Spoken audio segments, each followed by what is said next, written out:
Aquí da inicio el programa de opinión más influyente de la radio. Las emisoras Democracia M y XFM presentan la revista de opinión Democracia, con la conducción y dirección de Gonzalo Rosero. Nos maquillaron los datos, se los llevaron todo. Sin amilanarse, sin amilanarse. Este Ecuador amazónico, desde siempre y hasta siempre. ¡Viva la patria! Combatiremos la corrupción, la de ahora y la de ayer, y la que podría venir, la de dentro y la de afuera. La revista de opinión Democracia, los temas realmente relevantes, analizados con la visión crítica del periodismo libre. Da inicio la revista de opinión Democracia, el programa en el que usted cree. Comenzamos. Gonzalo Rosero, credibilidad incuestionable.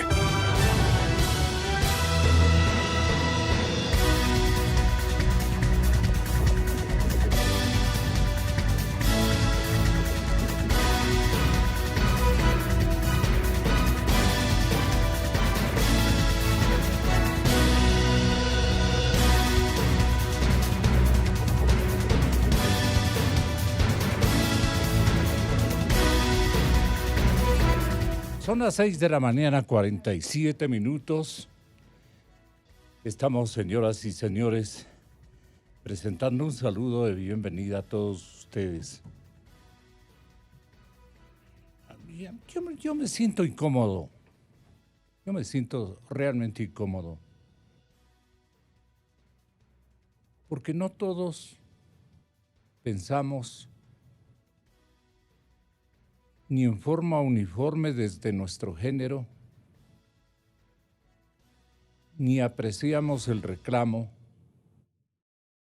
lo advertimos injusto, muy disperso, la polémica de género que se busca protagonizar desde el sector de las damas. Porque no debemos enfrentarnos en una sociedad entre géneros, despreciándonos simultáneamente el uno al otro. Hay cosas que duelen y las mujeres también son objeto este momento de... Son objeto de una especie de fatiga, de cansancio. Fatiga, cansancio. Yo quería solicitar a Juan Carlos Martínez. A Juan Carlos Martínez Juan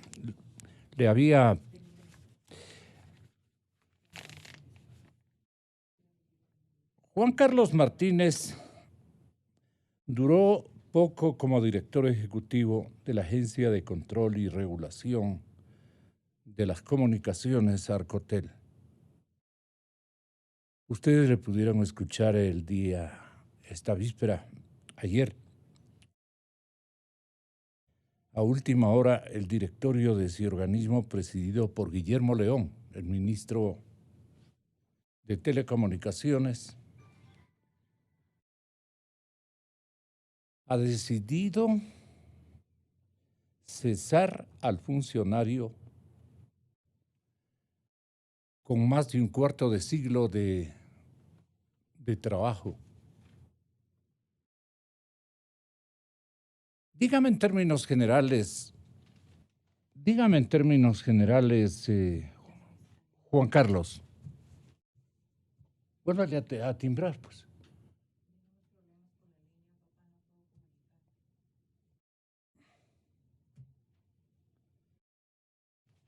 Aquí estamos tratando de...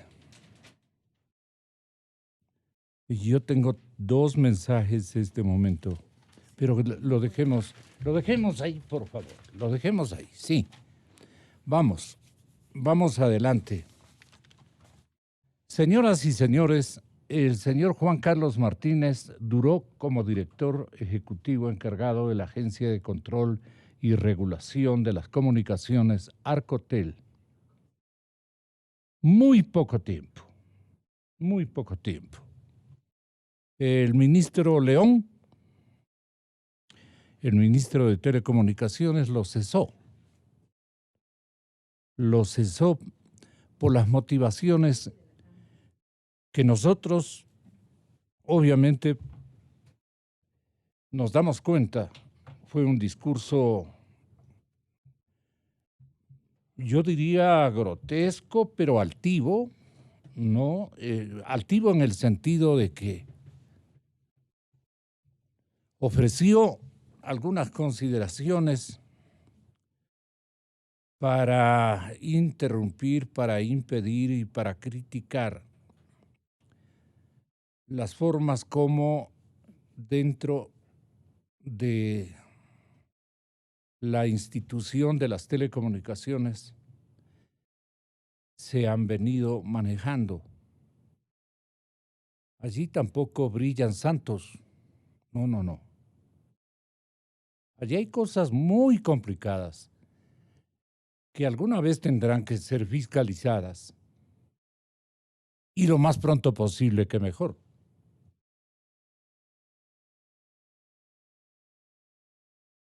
El argumento era que esos funcionarios impidieron el cumplimiento de las recomendaciones de Contraloría sobre la revaluación del cuestionado concurso de frecuencias. Esos 221 títulos habilitantes otorgados durante el periodo comprendido entre enero del 16 y agosto del 17. Además, el ahora exdirector había dirigido a la Contraloría que obligue al Cordicón a que cumpla las recomendaciones del examen especial sobre la concesión de frecuencias. También pidió que se entregue al Arcotel toda la información sobre la auditoría ejercitada por el organismo de control. Y con este nuevo cambio ya son 5 los directores de Arcotel durante el mandato del presidente Moreno. Ahí sí me quedo con las manos en alto como ustedes desde la televisión digital podrán apreciar. Muy lamentable la situación a la que hemos llegado. Ahora, ¿qué reclama el género respecto del otro género? ¿Y qué devuelve el otro género cuando lo califican de esencialmente machista? Y seguramente lo somos. Y es una falla genética o es una prepotencia que viene sembrada en el ejemplo de nuestros abuelos y de nuestros padres, pero también la santidad, la castidad, otras circunstancias también se observan desmesuradamente en el otro género. A mí lo que me duele es que estemos peleando entre hombres y mujeres en el Ecuador. Es una sociedad atormentada por tantas tensiones. Ahora nos acusan de xenófobos.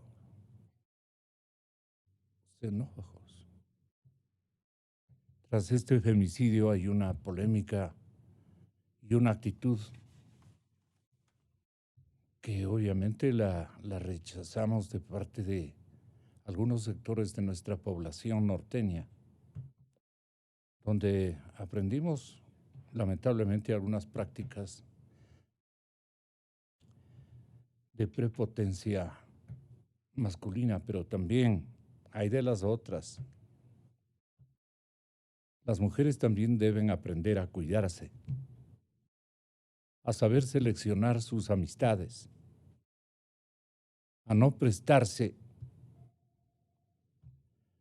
a cosas que son escenarios naturalmente donde corren peligro de ser ofendidas. Muy duro esto, muy duro. Xenofobia. Cifras de femicidios. Alarman, desde luego que sí. Son 615 mujeres asesinadas. El hombre es el culpable, dicen ellas. Yo creo que una reflexión en simultáneo de los dos géneros nos está haciendo muchísima falta. Y claro, un intelectual equilibrado, una persona que sobre seguridad tiene cualquier cantidad de masterados, que desde su didáctica y desde su cátedra nos ha venido ofreciendo luces de comportamiento a los dos géneros. Está aquí con nosotros para felicidad de nosotros. El señor arquitecto Fernando Carrión. Cuando incluso la periodista y el periodista ven en distinto las cosas, Fernando, ¿qué nos está pasando como sociedad? O sea, este momento hemos inaugurado una polémica de género y hasta diría yo una guerra de argumentos, de antecedentes, de recorderis, de inculpaciones. Véngase, Marianita, muy buenos días. Segundo y tercer invitados. Mariana Yepes.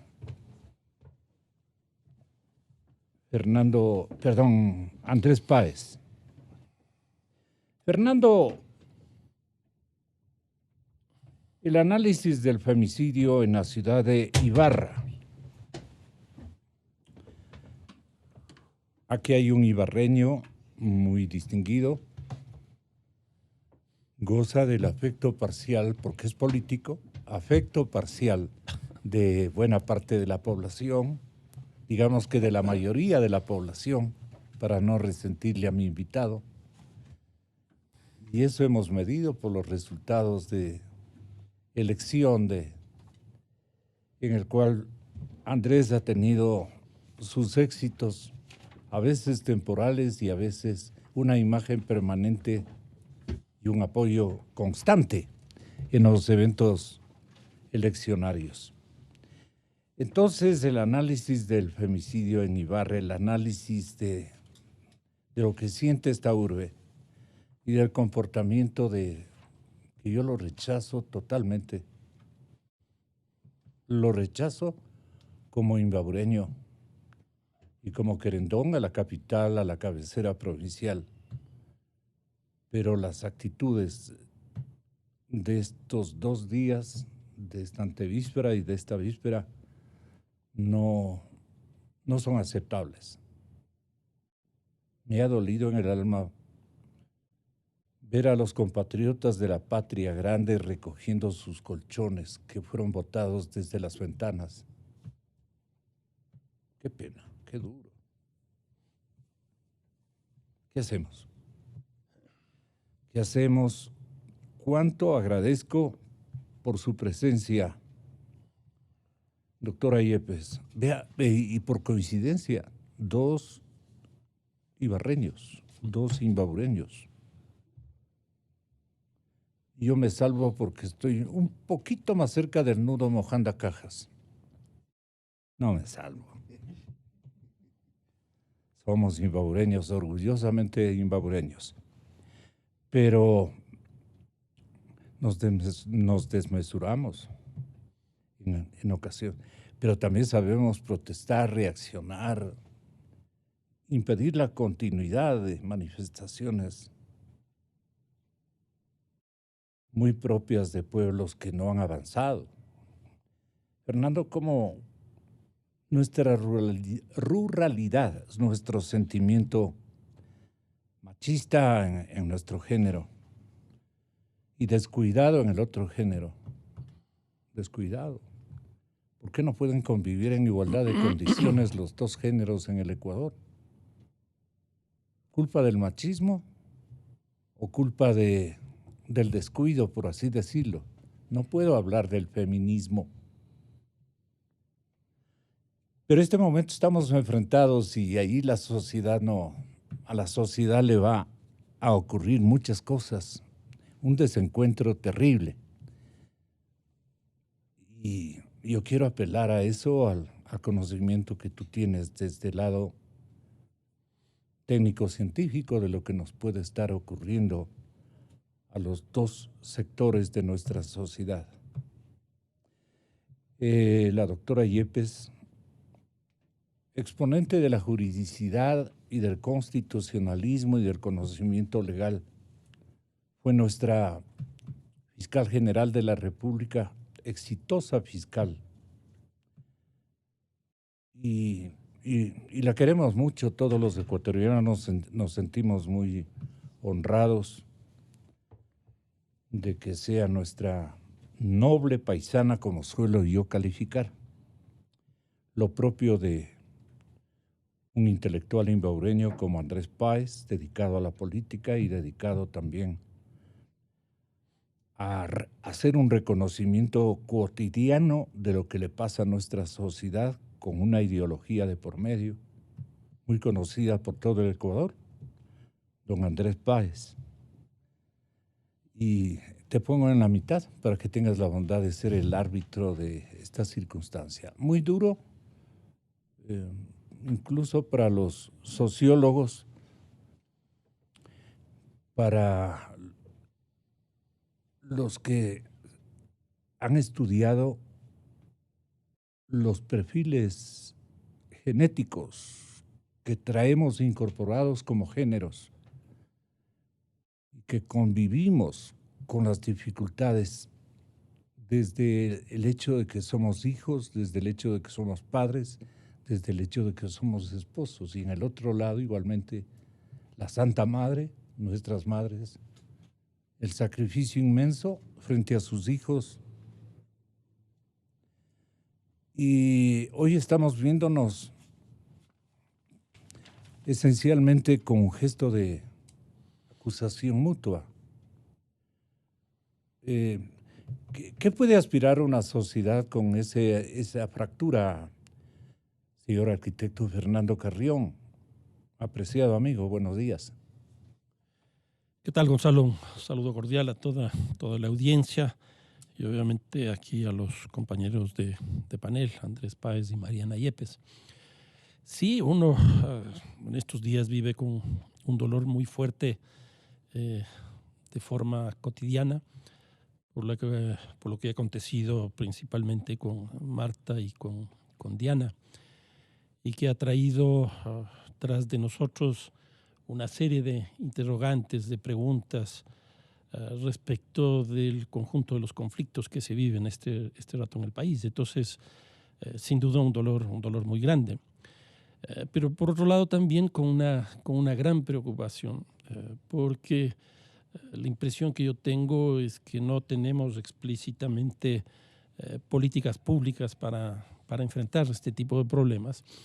Y lo que ha acontecido es que los personeros de gobierno han salido con algunas declaraciones, yo diría por lo menos altisonantes, que no tienen mucho que ver con lo que realmente ha estado pasando en estos días. Por ejemplo, el comunicado del presidente de la República, donde se llama a constituir brigadas para verificar la condición migratoria de venezolanos, que incluso levantó muchos sectores de la población en contra de los venezolanos, generando un contexto muy fuerte de xenofobia. La xenofobia, como el machismo, son violencias discriminatorias, en unos casos frente a la nacionalidad y el otro frente al género. Pero no se puede combatir un tipo de violencia discriminatoria con otra. Posteriormente, el vicepresidente de la República también sale y en una cadena nacional nos dice que se van a pedir pasado judicial a los venezolanos. Me he puesto a ver un poco las cifras del femicidio en el Ecuador. Además apostillado, ¿no? Además apostillado. Y vi de las cifras de femicidio del año pasado, que son 88 que han sido verificadas, registradas jurídicamente, y no hay un solo venezolano que esté tras de eso. De tal manera que el gobierno nacional me da la impresión que ni siquiera utiliza la información que produce el propio Estado para definir sus políticas, sino que reacciona frente a una situación como la que está planteada de una forma que me parece que no corresponde con la realidad. Yo creo que hubiera sido mucho mejor que el gobierno convoque, por ejemplo, a las organizaciones de mujeres, a las organizaciones feministas, a las organizaciones de derechos humanos, a la policía, al sistema judicial, etcétera, para ver cómo enfrentar este problema, porque la verdad es que no veo políticas explícitas sobre estos temas. El presidente de la República, incluso con su propia presencia, fue a la Asamblea a entregar una ley de femicidio precisamente. Sí. Pero este tipo de delitos, si bien tienen que ser tipificados y si bien tienen que tener sus penas respectivas, este tipo de delitos de odio no tienen lo que se llama el rational choice, es decir, el delincuente no actúa en función del tipo de pena que está establecido, porque no hay ninguna racionalidad. Aquí lo que hay es odio. Y entonces, frente al odio, el delincuente pues actúa de forma manera, con su arbitraria. Y entonces, sí, está bien que se haya planteado esta ley, absolutamente necesaria, pero se requiere políticas detrás de esto. ¿Qué hacer para enfrentar este tema? Y yo creo que eso es lo que tenía que haber hecho el gobierno, y eso es lo que tiene que hacer ahora el gobierno. Porque si no, lo que vamos a seguir teniendo, y esta es una preocupación que ya he venido sosteniendo desde hace algún tiempo, un proceso de desinstitucionalización del Estado que nos está conduciendo a un conjunto de delitos adicionales. El tema de Pozorja, por ejemplo, lo que pasó en Ibarra también es un acto de justicia por la propia mano, no solo que es un hecho de xenofobia, sino que también es un acto de justicia por la propia mano. Un elemento que tal vez debe constar en el análisis de los tres personajes que aquí me distinguen con su presencia es el hecho de que la administración venezolana, la administración del Estado venezolano, no nos ha mandado también lo mejor de su comunidad. Se habla de que no es un vuelco xenofóbico en mi relato, sino que desde allí mismo mencionan que desde las cárceles, dice, ha sacado Maduro a buena cantidad de detenidos y los ha embarcado con destino a nuestros pueblos y a nuestros países vecinos, a Centroamérica, a la misma Unión Americana por vía marítima y claro, a caminata limpia, como suelen decir con criollismos singulares los habitantes de nuestros países, la gente movilizándose en un tormentoso tránsito desde una lejana Venezuela. Caracas está, recordemos, vamos, en la punta del continente sudamericano, hacia el Caribe, ¿no? Todo eso tienen que recorrer. Solamente llegar a Cúcuta debe ser un sacrificio impresionantemente grande. Y de Cúcuta, atravesar toda la nación colombiana, con tantos páramos, con tantos accidentes geográficos, con cuestas, achicando, buscando senderos, qué sé yo. Ayudados por la gente de buena voluntad. Ese drama también tenemos que nosotros relatarlo y encarnar, digamos, ese enorme y trágico sacrificio que seguramente el comandante no se dio cuenta la franquicia que estaba construyendo para este tipo de gobiernos que han empobrecido nuestro continente. Son connotaciones políticas, sociológicas, que también tenemos que hacer reparos con la derecha y con la izquierda, en el pensamiento respetable que todos tenemos. Nuestro alineamiento, a veces por disimular nuestras derechizaciones circunstanciales o nuestras izquierdizaciones, si estoy hablando bien, ojalá se murió mi pariente y me debe estar reprendiendo desde el más allá, Gustavo Alfredo. Y entonces, así estamos, Marianita. Las reacciones de sus paisanos, lo que aquí comentan, desconectados de una realidad y un sentimiento que hay que dar razón a las dos partes. ¿Usted lo podría descifrar para ver con sentimientos de dama, de mujer exitosa, mujer que se ha superado en la vida, que ha tenido que luchar también dentro de su género y fuera de su género? Yo he visto la vida de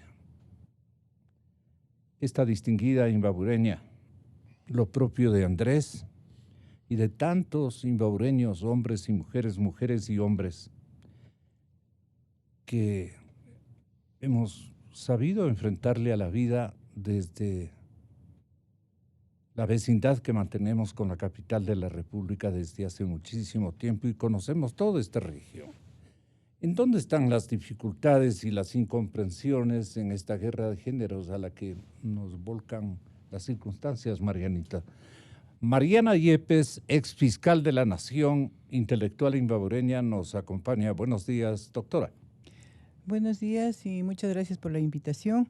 Un saludo especial a quienes me acompañan en este panel, el arquitecto Carrión y el doctor Páez. Y también un saludo a todos los radioescuchas. Estamos viviendo un momento difícil, muy complicado, por dos hechos trascendentes que se han dado. Una violación aquí en Quito, una violación tremenda, y un femicidio flagrante que se dio lamentablemente en Ibarra. Estos dos hechos han motivado la reacción de las mujeres, y creo que no solamente de aquellas que están agrupadas en algunas organizaciones o aquellas tradicionalmente conocidas como el movimiento de mujeres. Este ha sido un llamado a la conciencia, me parece, de toda la sociedad para que ya no exista más agresiones en contra de las mujeres. No solamente son aquellas que tienen esta representación, digamos, tan grave como el hecho sucedido la noche del sábado, sino también para evitar otras agresiones, unas agresiones no tan fuertes como esa, digo, sino de todo tipo, porque no olvidemos que la violencia puede ser psicológica, física o sexual. En los dos casos que han motivado esta llamada de atención a la ciudadanía, se han producido hechos realmente de violencia en contra de la mujer, sexual y física y psicológica también. Pero dejando eso a un lado, dejando esta reacción que me parece justa, la reacción de las mujeres, yo creo que el tema principal que nos convoca y nos motiva a pensar precisamente en la reacción de las mujeres y la reacción de la ciudadanía injusta, en Ibarra sobre todo, es el hecho que se ha producido. ¿Y por qué se motiva ¿Reacción esto? justa usted califica? No, yo no creo. La reacción justa de las mujeres, pero no la reacción justa xenofóbica que se ha producido en Ibarra. Eso tiene varias motivaciones. Yo creo que primero es la indebida actuación de la policía en Ibarra. Porque si la policía actuaba como le ordena la Constitución, le ordena la ley, le ordena el reglamento, para utilizar el uso progresivo de la fuerza, podría actuar con estrategia. Se ve en la televisión, exactamente en la televisión se ve cómo hay momentos, tenía hora y media como para poder reaccionar, hora y media. Y se ve en la televisión espacios en los cuales está el agresor con su víctima bastante alejado de la ciudadanía. Se ve un vacío en las calles. Podía actuar con estrategia, ¿no? Eso es propio de una policía. Con estrategia de fuerza. Con el uso progresivo de la fuerza. Claro. Y lo primero que es en eso, el primero es la disuasión, es la conversación. Yeah. Nosotros hemos visto, porque ha sido todo público, hemos visto que la policía esté conversando. A mí me extrañó tremendamente esa misma noche cómo la policía estaba cruzada de brazos. Y más bien el público también reaccionaba, pero hablando, agrediendo más. Y el público filmaba como si se tratara de una película de terror. Eso es gravísimo. Si la policía actuaba bien, no había esa reacción. Pero también es de... ¿La experiencia de mascarilla no le toma en cuenta usted? No, yo no tomo en cuenta porque son hechos totalmente diferentes. Aquí hay 1.5 horas de reacción de un agresor con una víctima amenazándole 1.5 horas. En el tema de mascarilla, en cambio, existe que un movimiento. Entonces, a lo mejor fue una actitud imprudente del policía en ese caso, la imprudencia, pero hay otra situación que a mí sí me llama la atención. En las noticias, por las noticias me he enterado que la policía de Ibarra indica que sí tiene una policía de élite, AIGOE también, que podía intervenir, pero que estaba ocupado ese grupo estaba ocupada en otra operación, digamos. Entonces, ¿qué quiere decir? Que la ciudad vive desprotegida, que no hay la debida distribución de los agentes de policía en Ibarra. Es una capital de provincia y no despreciemos a los demás cantones tampoco que pueden darse. ¿Qué pasaba si sucedía en otro cantón que no era Ibarra? Tampoco podía intervenir la policía, porque la policía de élite estaba solucionando otro problema y no podía comparecer a Ibarra. No tenía teléfono. Eso es lo que mencionan, no tenía teléfono. Recién se enteraron cuando regresaron a Ibarra, cuando los hechos estaban consumados. Si intervenía debidamente, a lo mejor esta reacción ilegal, injusta, inmoral, inconsciente de la ciudadanía, quizá no se hubiera producido. Pero también quiero anotar algo. Tal vez esto de la instrucción a la policía proveniente de la gobernación de Imbabura, proveniente del estilo correísta, ¿no es digno de tomarse en cuenta? ¿Qué pasó en esa temporalidad? Yo no creo pues que tenga tinte político una instrucción, a menos de que se vaya a reprimir una manifestación política. Pero esto es un hecho privado, era un delito que se estaba cometiendo de forma flagrante delante de toda la ciudadanía y que no haya una policía capacitada como para poder reprimir. Es que las advertencias deben haber sido, me supongo, las advertencias de una correísta fanatizada también es pero fue complicado. Destituida ventajosamente. Pero eso es sanción posterior, pues. Es posterior, pero lo que no estoy de acuerdo es con la sanción a los policías que fueron cambiados únicamente de distrito.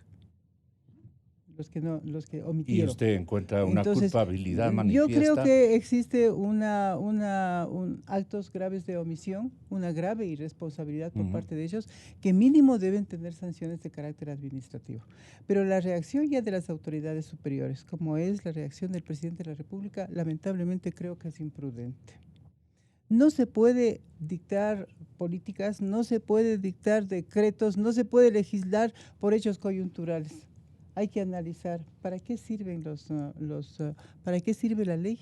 La ley, como bien dijo el arquitecto Carrión, el derecho penal no solamente es la solución, es la única solución, no puede ser. ¿Qué es el delito? El delito es un fenómeno social y el derecho penal lo que trata es de apaciguar a la sociedad, de reconstruir una sociedad frente a la existencia del delito. Entonces, Andrés Michelena, que estuvo ayer aquí, señor doctor Páez, para seguir en la plática, indicó que la policía tiene el apoyo del gobierno para aplicar toda la fuerza ante la delincuencia. A ver, ¿cómo es que dijo? Un policía que no esté en la capacidad de aplicar toda la fuerza frente a un criminal simplemente debe irse a su casa. Pero la Policía Nacional tiene toda la obligación y todo el respaldo, que se escuche bien, todos los policías tienen el respaldo del gobierno, de su presidente, de aplicar la fuerza que sea necesaria ante los delincuentes y ante los criminales. Bueno, si vamos por un proceso legal, aquí los afectados deberían hacer un juicio a toda la cadena de quienes perjudicaron. La cadena de mando. O, por supuesto, desde el gobernador hasta el jefe policial y hasta los 15 policías que fueron y actuaron de mala manera en ese proceso del día sábado. Hay una fiscalía, hay unos procesos de justicia que favorecen a la impunidad de los delincuentes y de los corruptos. Sí, los derechos humanos está bien, pero ante un delincuente, un policía tiene que actuar con la valentía que debe hacerlo. Y por eso el presidente Moreno dispuso lo que dispuso. Y el vicepresidente Sonnenholzner indicó que se va a pedir pasado judicial apostillado a ciudadanos venezolanos. Esto es poco complicado. Veamos cómo explicó Tito. Sin generalizaciones, pero con mano firme, hoy debemos diferenciar entre venezolanos que huyen del gobierno de Maduro y otros que aprovechan esta situación para delinquir. Por eso los controles se fortalecerán y a través de un registro que nos permita conocer con mayor precisión la situación de quienes se encuentran en el territorio nacional, sanciones a quienes aprovechen la difícil situación de migrantes que por alimentar a sus familias son víctimas de empleadores inescrupulosos. Hemos agotado todos los esfuerzos, pero Venezuela se niega a entregar bases de datos que nos permitan verificar la información de quienes llegan al país. Desde hoy, y en vista de que el gobierno venezolano separó a su país de la comunidad andina, se requerirá para todos sus nacionales la presentación del pasado judicial apostillado. Y claro, el vicepresidente o el segundo en mando, que a mí me parece que es el primero en mando, el famoso Diosdado, el dueño del negocio, dijo que va a solicitar a Naciones Unidas investigar la persecución contra venezolanos en Ecuador, diciendo así literalmente. Lo que está ocurriendo en Ecuador, una condena absoluta a la conducta irrespetuosa, de odio, generadora de odio, de xenofobia hacia el pueblo de Venezuela de parte de quien hoy ejerce la presidencia del Ecuador, vía una traición a un verdadero proyecto de país que había allí en Ecuador. Ese ciudadano es responsable de lo que le pasen a los venezolanos allá en Ecuador. Ese ciudadano ha llamado a la persecución de los nacidos aquí en Venezuela. Y este partido, la Dirección Internacional, tiene que dirigir una comunicación a la señora Bachelet para que se abra una investigación al señor Lenín Moreno por estos ataques al pueblo de Venezuela en su territorio.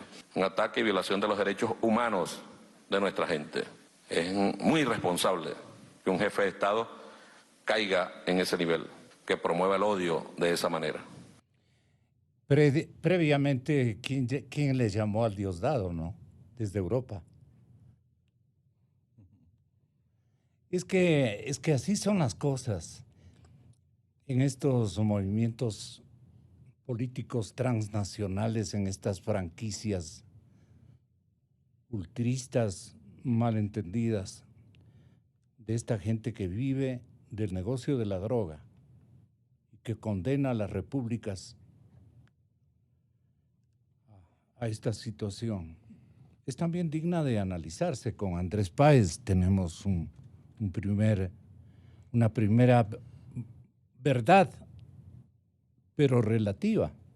Analice bien, exasambleísta y excandidato a la vicepresidencia. Primero porque tengo muy bien seleccionados a 2 ibarreños, a 2 imbaureños, con notas sobresalientes en su actitud, en su actuación de la cual hemos dependido en muchas ocasiones los ecuatorianos. ¿Qué pasó en Ibarra, doctor Páez? Gracias, Gonzalo. Buenos días. Un saludo a Marianita, a Fernando. Hace minutos la policía acaba de informar que no han sido detenidos los policías que participaron en estos eventos del día sábado. Sin embargo, han sido cambiados a otro destacamento. Me parece que al menos no les están escogiendo como chivos expiatorios como ha sucedido durante los últimos años en una clara persecución y en una clara política de desmantelamiento de la Policía Nacional que se profundizó a raíz del 30 de septiembre del año 2010. Antes ya el entonces dictador había decidido barbaridades como comerse 9 generales en una sola resolución apenas llegó al poder. Y luego utilizó a la policía para todos sus despropósitos y el desmantelamiento institucional ha sido tremendamente grave. En segundo lugar, yo creo que ya hemos analizado, ya el país conoce lo que pasó en Ibarra. Me da la impresión de que debemos enfocarnos en cuáles son las soluciones. La primera que yo planteo es que el doctor Marcelo Merlo, que es el presidente del Consejo de la Judicatura y es nuestro coterráneo, debería hacerle un favor a la provincia de Imbabura y cerrar la administración de justicia penal porque está totalmente contaminada. Yo discrepo, con todo respeto, por supuesto, del análisis de la doctora Mariana Yepes, por las razones que voy a exponer. Este no es un problema del día sábado.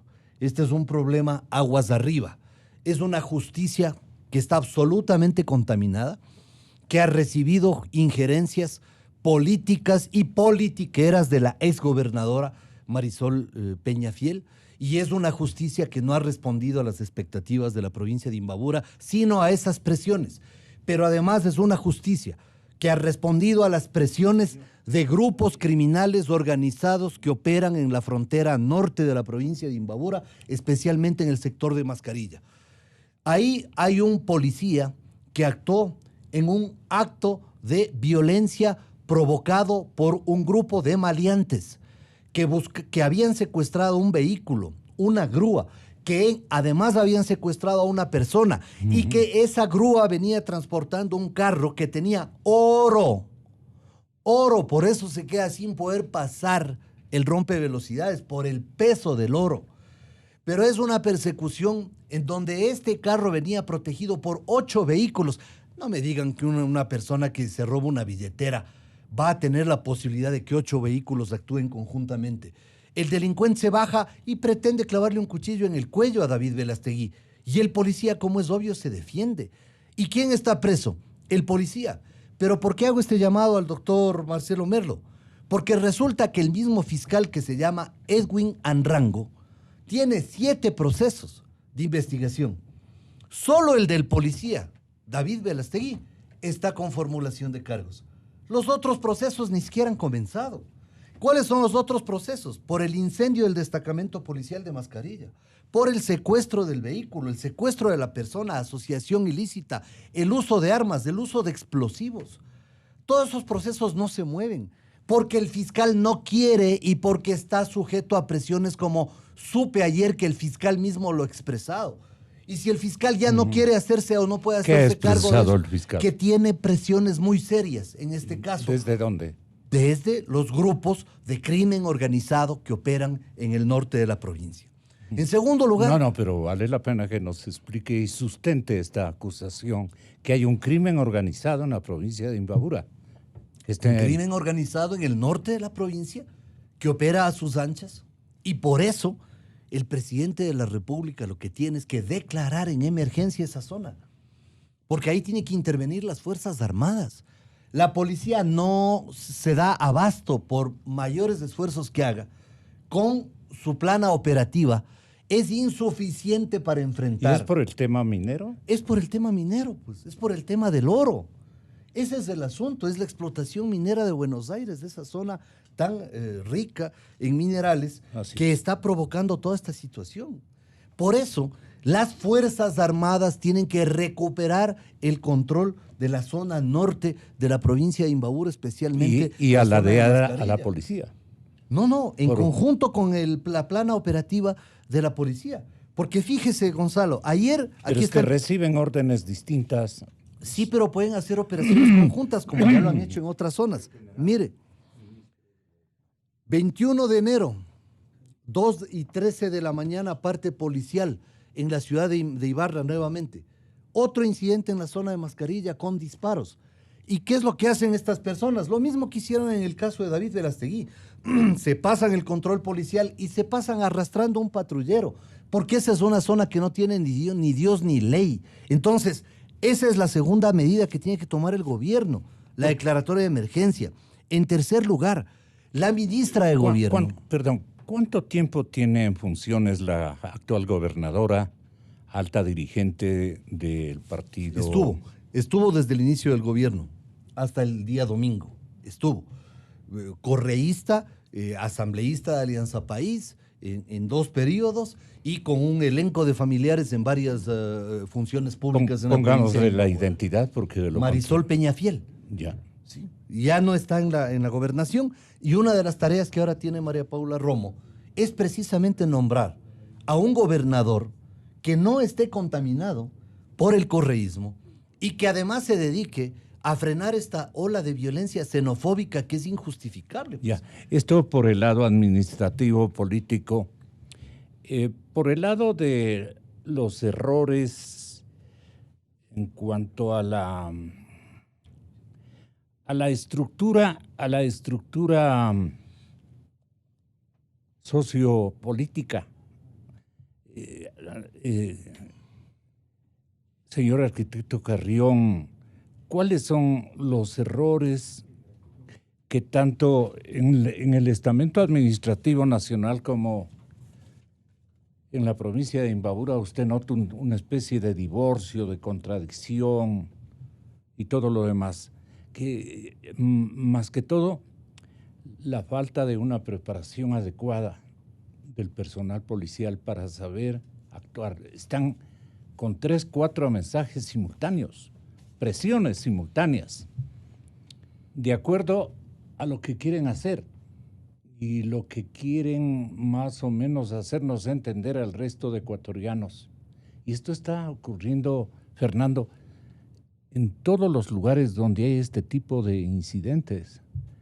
El Ecuador está ultra dividido, tremendamente polarizado. ¿Toma en cuenta usted en ese análisis la parte ideológica? ¿O es que el correísmo está haciendo de las suyas a través de esta guerra generalizada para retomar el poder? Porque está logrando objetivos estratégicos. Y ese señor es capaz de todo. Sí, me parece que hay que hacer también un análisis de carácter político, estratégico. Tenga la bondad, Fernando. A ver, quizás dos puntos de entrada para esta intervención mía. Una primera es que obviamente en el territorio ecuatoriano existen múltiples tipos de violencia, y cada tipo de violencia tiene que ser enfrentada desde la lógica de cada una de ellas. Esto que nos plantea Andrés, algo había conocido yo, pero no tan explícitamente, pero eso corresponde a un tipo de violencia explícita, específica, que no tiene nada que ver con el tema que estamos trabajando, que es el tema del femicidio, por ejemplo.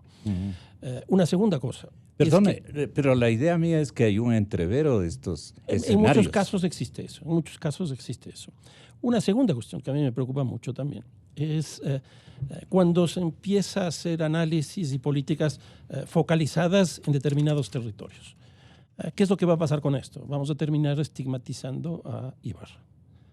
De los datos que yo he tenido la oportunidad de ver respecto de femicidio, no hay un territorio donde haya una prevalencia de este tipo de delitos en el territorio nacional. En otras palabras, esto que aconteció en Ibarra pudo haber acontecido en cualquier otro lugar. Pero lo que me da la impresión es que estamos añadiéndole otro tipo de violencia, que es la estigmatización. Y entonces hoy día Ibarra es un ingrediente ajeno, inventado por nosotros. No, es un hecho que ocurrió, efectivamente, pero que no es un hecho que es exclusivamente de Ibarra. Por ejemplo, vi datos que también han tendido a crecer mucho. De estos 88 femicidios que hubo el año pasado, en el 2018, en todo el Ecuador, el lugar donde más cantidad de femicidios hay es Guayaquil. Y esto tiene una explicación, y es porque son datos absolutos, y Guayaquil es la ciudad que tiene la mayor cantidad de población en el Ecuador. Entonces, no es un tipo de delito que está ubicado explícitamente en un territorio, sino que está en todo el territorio ecuatoriano. En otras palabras, el machismo es ecuatoriano también. Ahora, aquí vienen algunas reacciones, por ejemplo, frente a lo que se ha planteado por parte del gobierno nacional de restringir la entrada a los venezolanos como si ellos fueran los culpables. Ya señalé hace un momento de que de estos 88 casos de femicidio del año pasado, no había habido uno solo provocado por venezolanos. Este es el primer caso. De tal manera que eso lo que muestra es que no se reacciona con la información, no se reacciona con el conocimiento, sino que se reacciona un poco en función de la percepción que se tiene de la opinión pública. Y aquí hay dos casos que a mí sí me llaman la atención. Uno, por ejemplo, ecuatorianos matando a una mujer en Chile, ecuatorianos abusando de una mujer en España. ¿Qué va a pasar si Chile adopta la misma política que nosotros estamos adoptando frente a los venezolanos, frente a los ecuatorianos? A mí me preocupa eso muchísimo. Si nosotros somos consecuentes con esta medida de cerrar la entrada a los venezolanos porque ellos son los culpables del femicidio, nosotros deberíamos cerrar la entrada a los argentinos, porque en este último tiempo han habido 2 casos de femicidio muy fuertes en Venezuela, en Argentina, y deberíamos cerrar también a los españoles porque hemos visto el caso de La Manada, que ha tenido una repercusión mundial. Yo creo que no se puede funcionar de esa manera. Ahora, creo que el caso de Diana es un caso también que debería ser trabajado en profundidad porque ahí empiezan a aparecer una serie de falencias en términos de política pública por parte del Estado. Por ejemplo, yo creo que amerita profundamente una discusión respecto de lo que significa la Policía Nacional. La Policía Nacional está viviendo una crisis muy fuerte y en esto estoy absolutamente de acuerdo con Andrés. Desde el 30 de septiembre entró en una crisis significativa la policía, que hoy día tiene un temor pero impresionante para actuar en el espacio público. Si bien legalmente tiene la atribución del uso progresivo de la fuerza y legalmente podía haber resuelto esto produciendo la baja del venezolano, ¿qué es lo que hubiera pasado si le hubiera matado al venezolano y toda la sociedad ecuatoriana hubiera salido también a reclamarle a la policía, como ya ha acontecido en otros casos? En otras palabras, hay una muy mala construcción de legitimidad de la policía dentro de la sociedad ecuatoriana.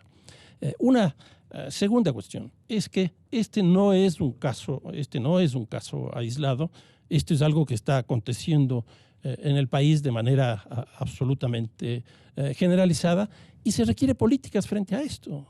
A mí me parece que un caso de con la resonancia que ha tenido, lo que debería meritar es justamente generar un gran consenso nacional para establecer una política para reducción de la violencia contra las mujeres. Y en eso estoy absolutamente de acuerdo con Mariana cuando señala que estos movimientos que han ocurrido en estos días, por ejemplo, el día de ayer, que fue en Quito, que fue en Guayaquil, que fue en Cuenca, que fue en Manta, que fue en varias ciudades, que sea un momento para que haya una gran participación y que el presidente, haciendo honor a lo que ha venido planteando del diálogo, establezca un diálogo para generar una política explícita en este campo. Y yo creo que ese sería un gran aporte que haga el gobierno frente a una realidad como esta.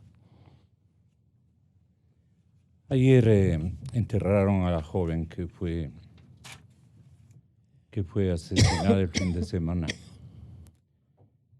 en nuestra cabecera provincial, en Ibarra.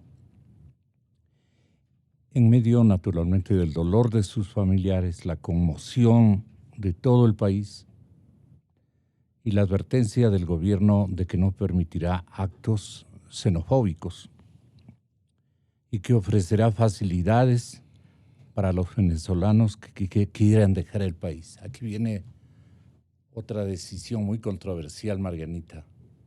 El tema es que pone a las órdenes unos aviones del gobierno para que tengan la bondad de embarcarse los venezolanos de retorno. Bueno, yo quisiera mencionar que esta última noticia que usted nos ha hecho conocer es otra forma de violentar derechos. Si los venezolanos vinieron acá es porque no quieren estar en Venezuela. Sí, exactamente. Y entonces les pone aviones para que regresen al fuego. Claro. Y claro, se sienten ellos totalmente presionados, están aquí y están perseguidos porque se incentivó la xenofobia y tienen que regresar a Venezuela porque allá... Pobre gente, imagínese exactamente, usted. no tienen alimentos, No tienen medicina, nada. y aparte son objetos de tremendas violencias también, políticas y también Y callejeras. de cálculos, ¿no? Entonces, a ver quién pega mejor estratégicamente. ¿no? Esa es una contradicción tremenda y yo creo que por haber dictado esa resolución, ese decreto, basado en un momento de emoción coyuntural, yo creo que va a ocasionar una serie de problemas que a nivel inclusive internacional. Respecto al hecho mismo en que Diana pierde la vida, yo creo que sí amerita una profundización de razonamientos. El arquitecto Carrión tiene muchísima razón en eso y con mayor conocimiento, pero me parece que no era un hecho aislado de la persona que le agredió, del venezolano que la mató. No era un hecho aislado porque parece que los dos eran una pareja sentimental. Entonces, debe haber habido expresiones de violencia anteriores. Y la señora, la chica no sé si ella presentó denuncias por estas violencias. Si es que no presentó denuncia, debe haber un trabajo también desde las altas esferas del gobierno para que haya una conciencia un trabajo de conciencia de las mujeres para que no dejen de denunciar estos hechos. Porque si en cambio sí hubo denuncias, hay una indebida actuación de las autoridades correspondientes que bien pudieron haberle sancionado y con eso se hubiera evitado. Porque las políticas no son solamente hacia la sanción, sino también hay de prevención. Y parte de la prevención no solamente es la educación, sino también el accionar de las mujeres a todo nivel, el momento que sean víctimas de violencia para que puedan presentar sus ¿Cómo es denuncias. esta segunda parte? El comportamiento de la mujer imbabureña y No de imbabureña, ecuatoriana. yo digo a nivel general. A nivel mundial, digamos. A nivel mundial, porque no solamente el femicidio es ecuatoriano, bien anotaba el arquitecto, no solamente es en Ibarra por este hecho coyuntural, sino que existe en todo el país. Y un análisis de esos datos, de esa tendencia, es lo que motivó la creación de este delito, ¿no?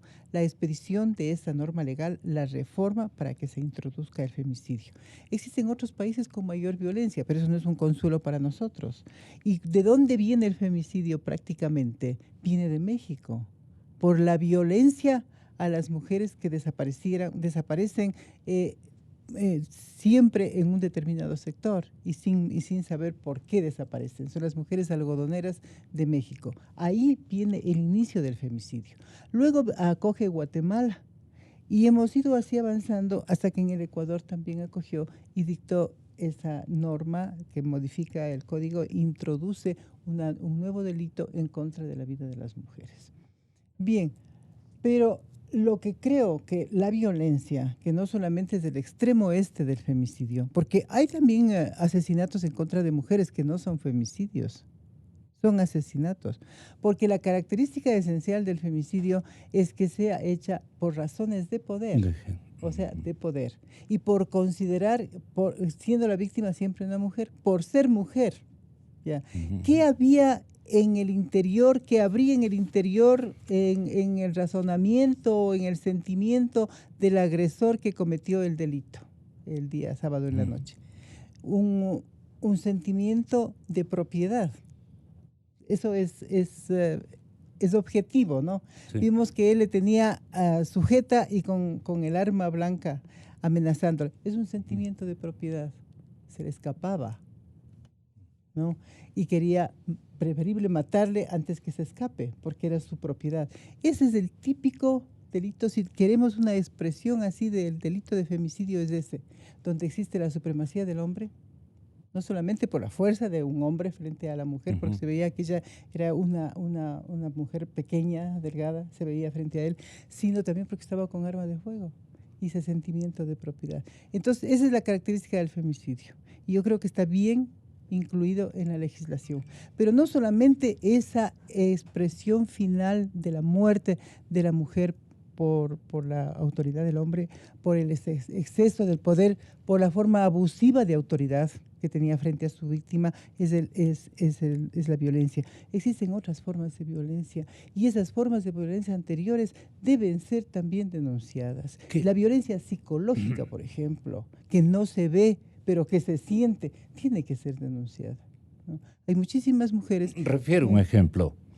Por ejemplo, que no le dejes salir a la calle, que le tenga encerrada, no sales, o renuncias de tu trabajo o yo me voy, o el matrimonio o el trabajo. No te puedes llevar con tu familia porque tu familia te pone en mi contra. Entonces, recibes demasiadas llamadas telefónicas, son ejemplos. No son golpes, pero sí son golpes al alma, al sentimiento. Es una presión absoluta. Eso no pueden quedarse calladas las mujeres. Y eso está irradiado en todo lugar. Está en todo lado, en las expresiones más simples. ¿Y eso se llama machismo? Eso es una de las expresiones del machismo. Uh-huh. ¿Qué es el machismo? Es el ejercicio abusivo del poder del hombre. Uh-huh. Entonces yo creo que en esto, a lo mejor si la señora denunciaba, y denunciaba porque no creo que de pronto un hombre pierda la cabeza así para hacer para ejercer, para cometer un delito tan grave, ¿no? Debe haber estado caminando en ese sendero de violencia, pasando desde lo psicológico, después a lo verbal, porque puede haber violencia verbal, después a lo físico y después a lo final, a la tragedia que se presentó. Respetable y querido doctor, exalcalde de la ciudad de Ibarra, en la cabecera provincial de mi provincia y de la suya, señor doctor Luis Andrade Galindo, le queremos saludar muy afectuosamente. Luis Andrade Galindo es un personaje en la Ciudad Blanca que no está tan blanca en este momento. Debe existir en este momento una controversia interna gigantesca. Y estamos muy preocupados por esa situación. Desde su ojo observador, siempre equitativo, ¿cuál es el reflejo que le deja esta experiencia a un ibarreño connotado como usted, con una vigencia observadora y con el talento que le caracteriza, doctor Andrade Galindo? ¿Qué pasó en Ibarra? ¿Qué está pasando? ¿Qué está ocurriendo en su ilustre ciudad? Muy buenos días, doctor Andrade. Buenos días. Verdaderamente vivimos otra época. Hace un rato le escuchaba a Marianita Yepes, que éramos compañeros en la universidad, y el criterio, me parece, es un criterio jurídico completo que abarca diferentes aspectos, ¿no? Entonces debemos llegar a eso, porque dentro del aspecto legal todo tiene que estar escrito, nada en el vacío, y para eso cabalmente sirve la función legislativa, que tiene que dedicarse pues a sus tareas específicas de cumplirlas, ¿no? Y de esa manera evitar las circunstancias muy dolorosas que han pasado aquí en la ciudad de Ibarra.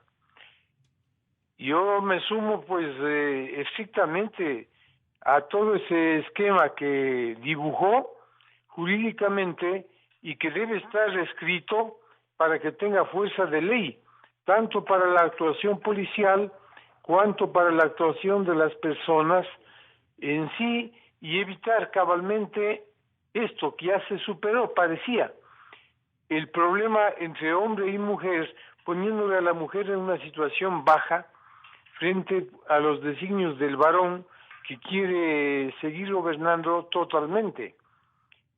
El problema no es fácil, es difícil, pero hay que tomar los aspectos fundamentales para continuar con la reforma de tipo legal y, además de eso, con una serie de hechos y circunstancias que permitan a la autoridad tener ejercicio en su función, porque no es posible que se cometa un crimen en presencia pues de un grupo de policías que no hacen nada, en resumidas cuentas, y con razón, por el temor que tienen a ser pues más bien sancionados. Y todo esto tiene que estar legislado y muy claramente para poder vivir nuevamente en paz, porque nuestra provincia se está dañando dentro del contexto de provincias y países en el mundo entero. Ahora vivimos nuevos fenómenos sociales, políticos, de todo tipo, y eso es necesario corregir a tiempo. ¿Cómo luce el espectro social en su ciudad, Luchito? En mi ciudad da mucha pena, ¿no? Porque nunca se ha oído una cosa de esas. Y vernos nosotros también en el mundo del crimen, inmiscuidos por hechos como el problema de Venezuela, porque desde ahí hay que controlar, ¿no?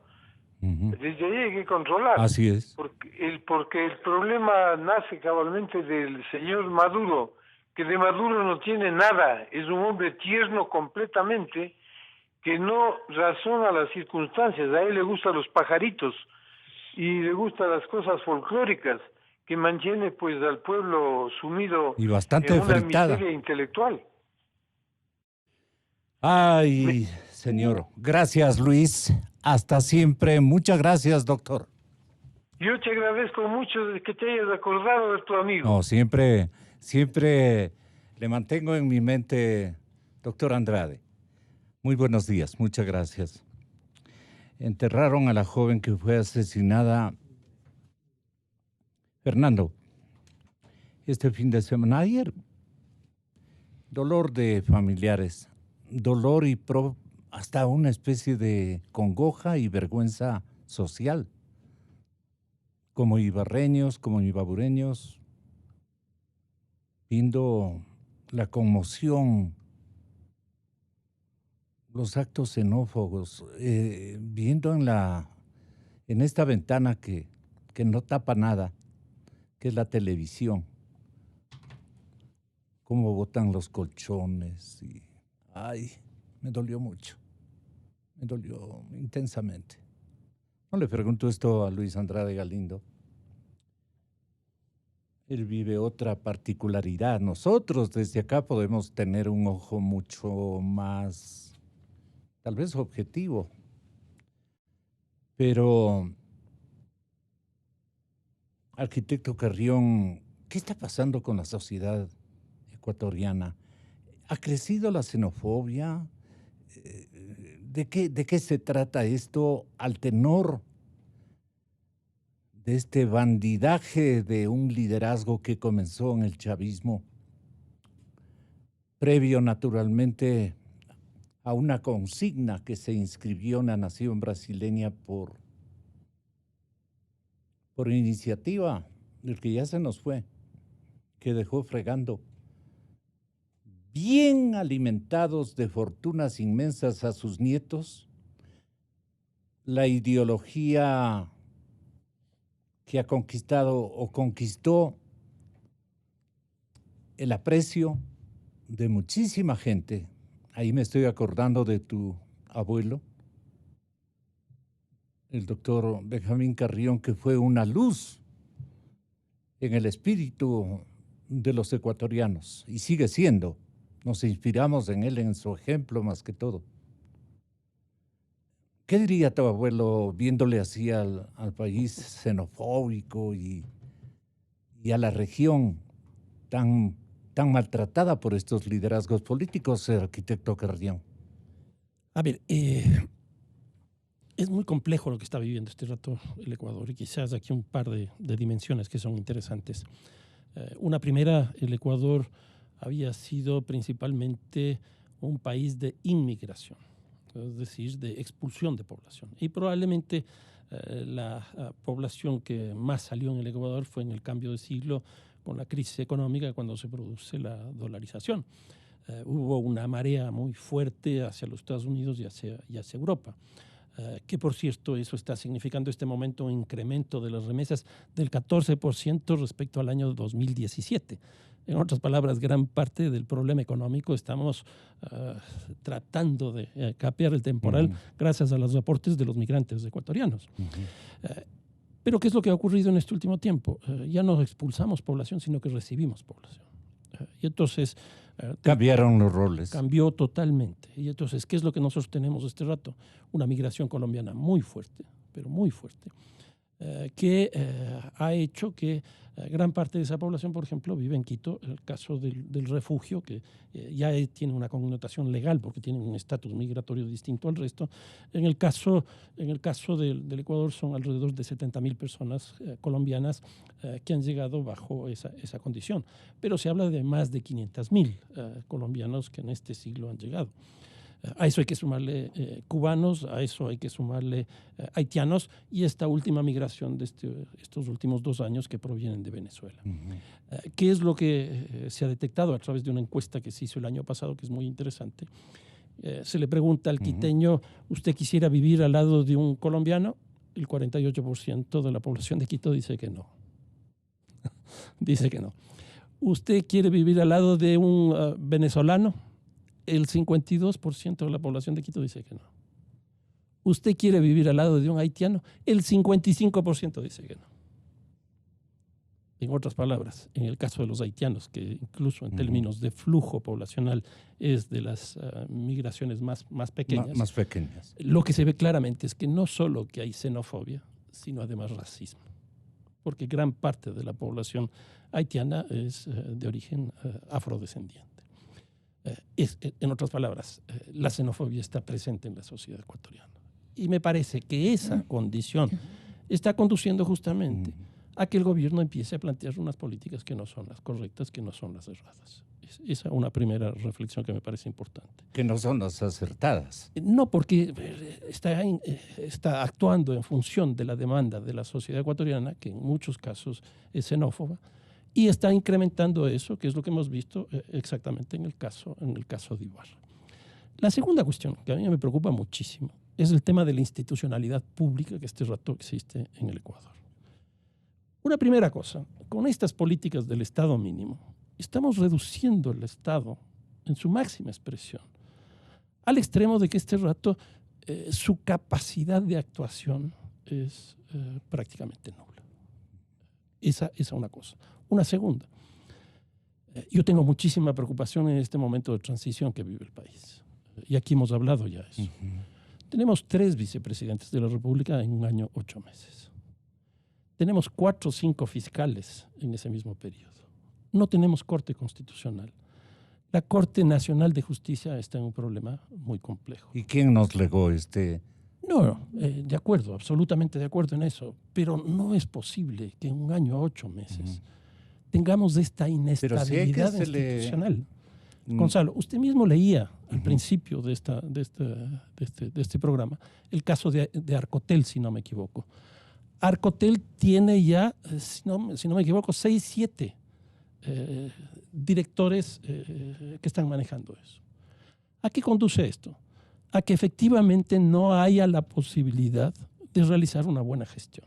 Y entonces lo que estamos viendo este rato en el país, simplemente por la crisis del sistema penal que tenemos, lo que estamos viendo es la justicia por la propia mano. Entonces, en el caso de Ibarra, lo que tenemos es una configuración de un conjunto de delitos que parte con el femicidio, es decir, el asesinato a una mujer por razones de género, y tal como señalaba Mariana hace un momento, por la simetría de poder que ahí existe. Ahí tenemos una primera cosa. Una segunda es toda la cosa de la xenofobia que se produce principalmente por este ambiente que crea el propio gobierno nacional en un lugar donde existe xenofobia. Y en tercer lugar también se configura un conjunto de delitos que van desde agresiones físicas, psicológicas, no solo a venezolanos, sino en general a extranjeros, porque ahora el pasado judicial apostillado, ¿cómo lo van a controlar? A través de brigadas, según el presidente de la República. Es decir, todos nosotros hoy día tenemos que cambiar el patrón de comportamiento que hemos tenido hasta ahora, llevando las cédulas, llevando el pasaporte y llevando este instrumento. Porque nos van a pedir en la calle, nos van a pedir en la fábrica, como señaló. En otras palabras, hemos ido configurando una secuencia de delitos, de crímenes, alrededor de este asesinato execrable de Diana, con las declaraciones, con los twitters del conjunto de los representantes del gobierno nacional, presidente de la República, vicepresidente de la República, ministra del Interior, el secretario de Comunicación, etcétera, etcétera. Que en vez de tranquilizar, lo que ha generado es todo lo contrario. Ahora vamos a mandar a todos los venezolanos en avión. Yo estoy muy preocupado y la justicia por la propia mano está ahí clarísimo. En Pozo Orja acabamos de tener este fin de semana en alguna provincia del Austro. Hemos tenido incendios de quema de gente porque se robó un vehículo en la provincia de Cotacachi, y así podemos ir sumando. Hoy día lo que existe es justicia por la propia mano por el deterioro institucional que estamos viviendo. Seguramente, Marianita, el señor presidente o sus asesores fundamentales de coyuntura dijeron, es que los venezolanos dicen, ¿y ahora cómo nos regresamos? Si venimos después de un sacrificado tránsito en el que hemos empleado tantos días, no tenemos disponibilidades ni económicas ni anímicas para retornar. ¿Y a qué retornamos? Este sinvergüenzón sale a decir que somos nosotros los que convocamos a su gente feliz que vive allá, prendada de su cariño, de su afecto, de su ponderado estilo de gobernar y de todos los favores que un Estado narcoterrorista ha producido en los últimos años.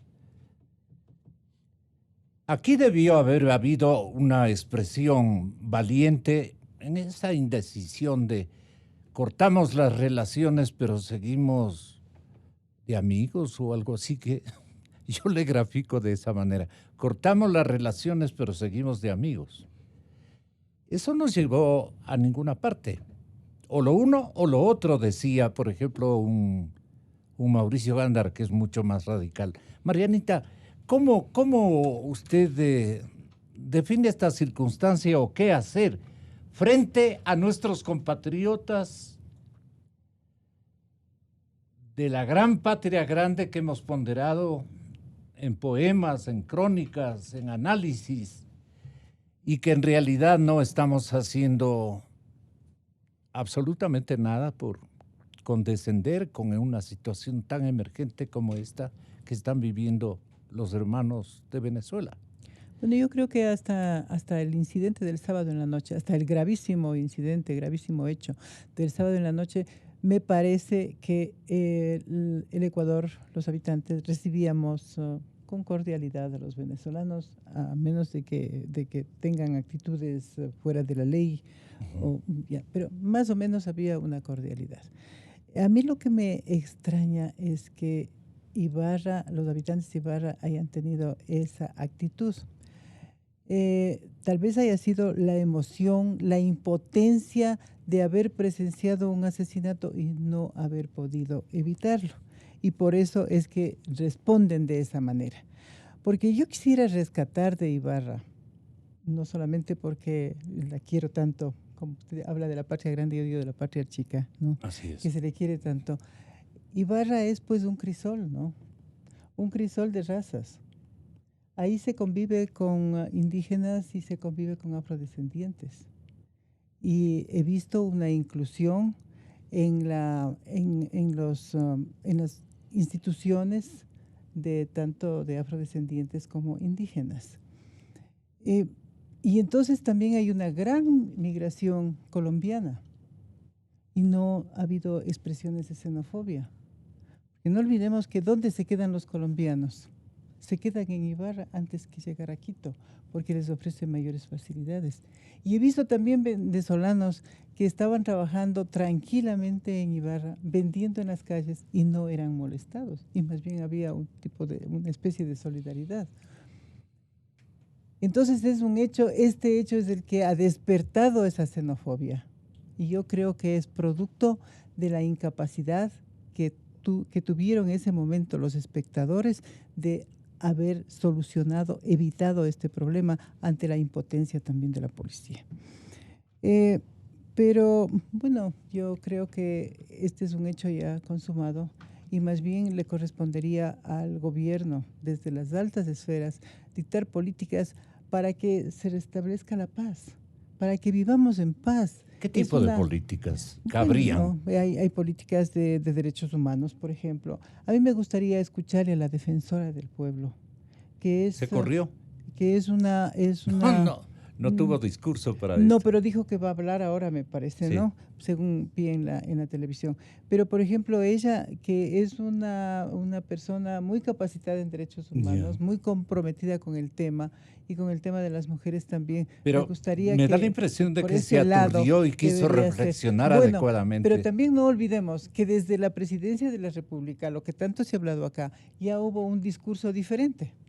Entonces habría que coordinar, tendría que coordinar ella con el presidente y con el vicepresidente, que es el que dictó, que es el que dio también su discurso en ese sentido, ¿no?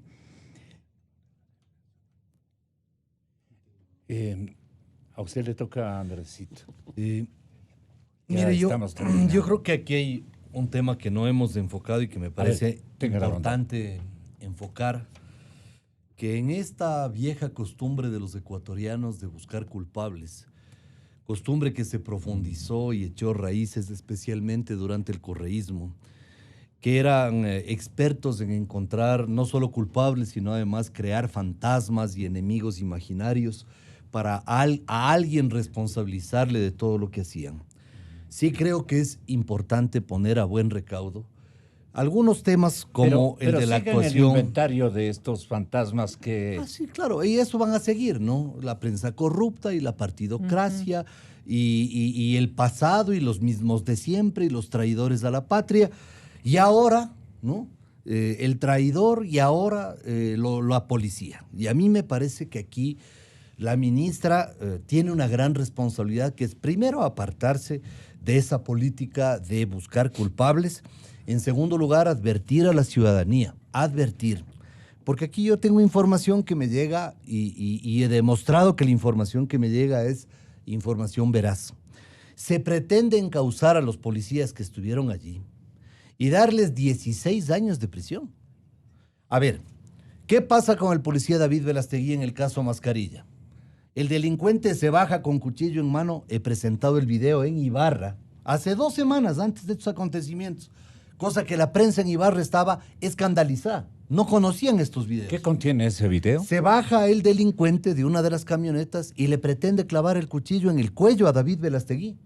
Obviamente el policía reacciona, saca su arma, dispara al piso, para simplemente, no es que le apuntó a la cabeza, dispara al piso, la bala rebota y se produce la muerte de un criminal. No pues del cura párroco que andaba por ahí, de un criminal, cuya muerte evidentemente lamento como la muerte de cualquier persona, pero en esas circunstancias, ¿qué estaba haciendo el policía? Defendiendo su integridad. Desenlace, el policía preso. Ahora lo del sábado. Los policías van, policías que no reciben municiones, que no reciben respaldo, policías que están permanentemente amenazados de ir a la cárcel si usan sus armas. ¿Y qué sucede con los policías? Gonzalo, yo quisiera... Andrés, una cosa, y no tienen práctica de ejercicio de disparos. Así es. Y Gonzalo, yo quisiera mostrarle este video a usted, porque creo que esto me permite ilustrar lo que le voy a decir. Este video que le voy a mostrar en este momento corresponde a una captura que realiza la policía, ¿no? Cerca de Santo Domingo. Mire usted lo que pasa. ¿Qué es lo que hacen los policías aquí, Gonzalo? Estos son delincuentes a quienes la muchedumbre les ha capturado, ¿sí? A estos delincuentes que estaban siendo maltratados por la multitud que les agarra en sus fechorías. Tal vez a nuestra teleaudiencia le interese observar. Aquí hay una cámara. Si quiere le paso, Milton, a su teléfono. Ya, entonces, estos policías les salvan a los delincuentes del linchamiento, ¿sí?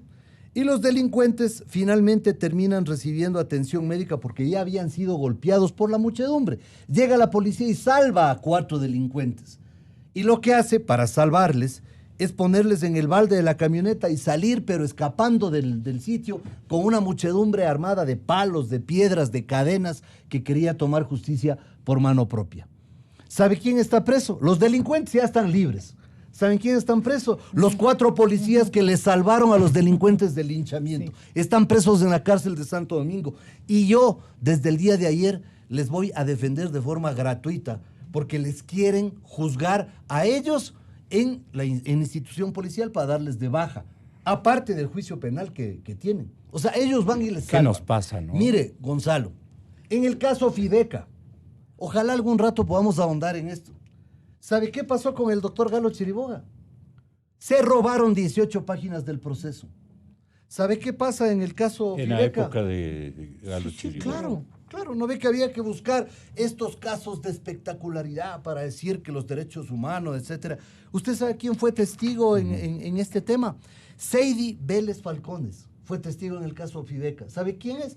Testigo en contra de los policías que están presos desde hace 5 años. ¿Quieren saber, ecuatorianos, quién es Seidy Vélez Falcones? Miembro de la banda de peruanos seguida por la Interpol, que estaban asaltando la farmacia Fideca. Que cuando llegan los policías, llegan por coincidencia a la farmacia Fideca, porque iban a un operativo. Sí, pasan por ahí y ven que estaban asaltando. Se bajan los policías y ¿sabe con qué fueron recibidos? Con granadas. Con granadas. A fuego. ¿Y qué hacen los policías? Defenderse. No podían, pues, los policías decir, a ver, señores, a ver, los asaltantes, pónganse a la izquierda, los clientes de la farmacia a la derecha, los empleados de la farmacia al fondo. No, es así. ¿Y sabe qué pasa, Gonzalo? 5 años ya están presos los de la policía. ¿Sabe cuántos policías presos hay solamente en la cárcel 4, Gonzalo? 40 policías.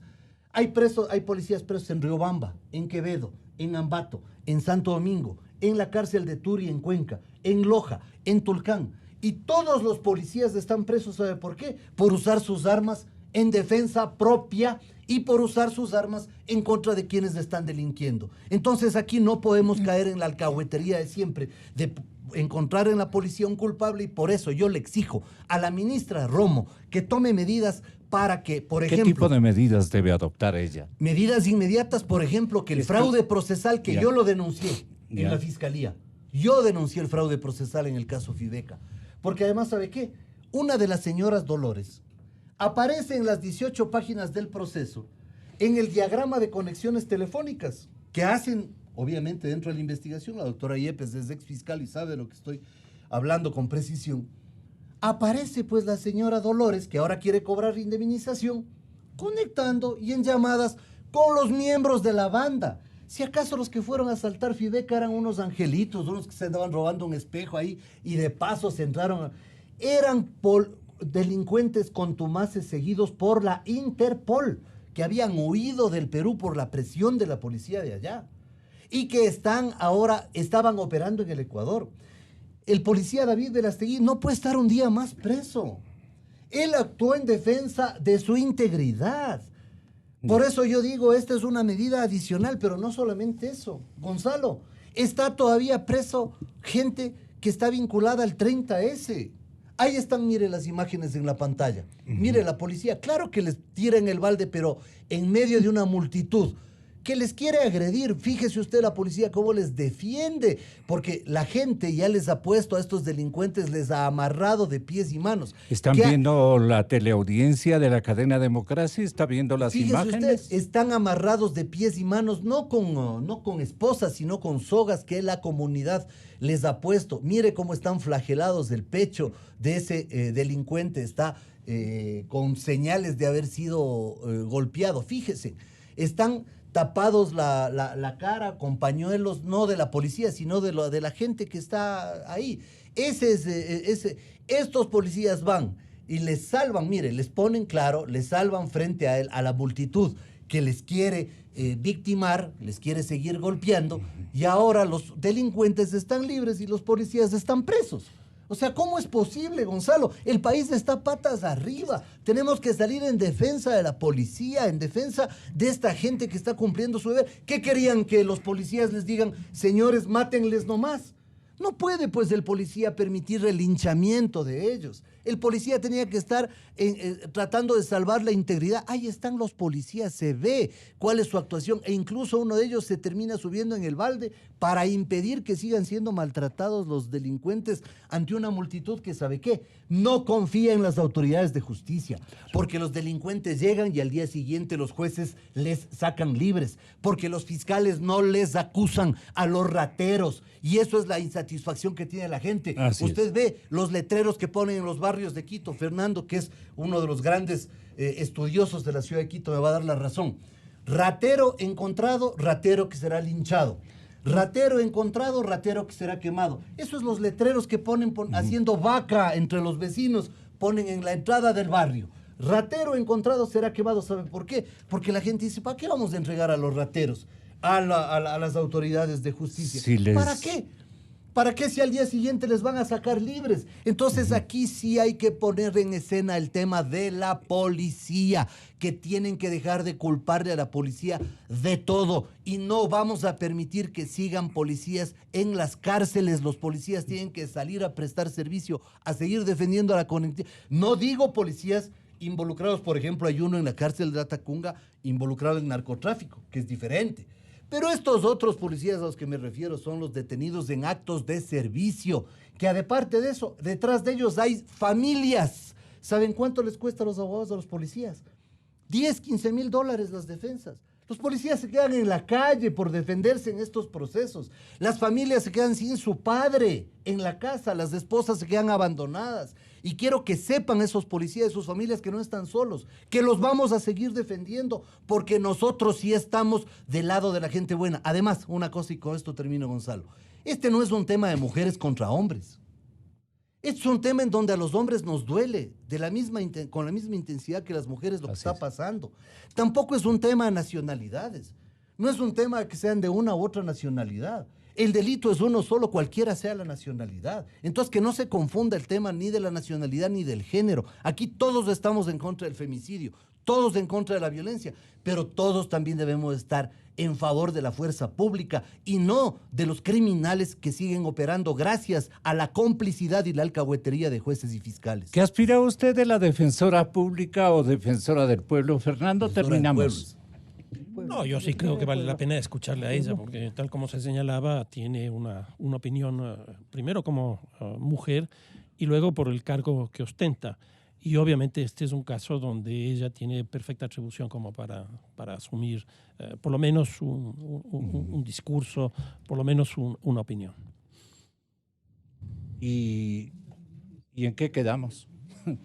Perdone, pero... No, reiteraría yo lo que había señalado al principio, de que es absolutamente necesario que el gobierno ecuatoriano más bien convoque a las organizaciones de mujeres, convoque a las organizaciones de derechos humanos y de manera, como ha venido operando el gobierno, establezca un diálogo para ver qué es lo que se puede hacer en este tipo de casos y no simplemente reaccionar frente a lo que está aconteciendo de manera cotidiana y sin el sustento de la información. Andrés y Marianita nos invitan a unos helados. Muchas gracias. 8:19 de la mañana, 8:19. Muchas gracias por estas importantes coparticipaciones de ustedes. Un panel, como siempre, al estilo Democracia, la noticia libre. Inicio de espacio promocional y publicitario. Así como los geeks son los nuevos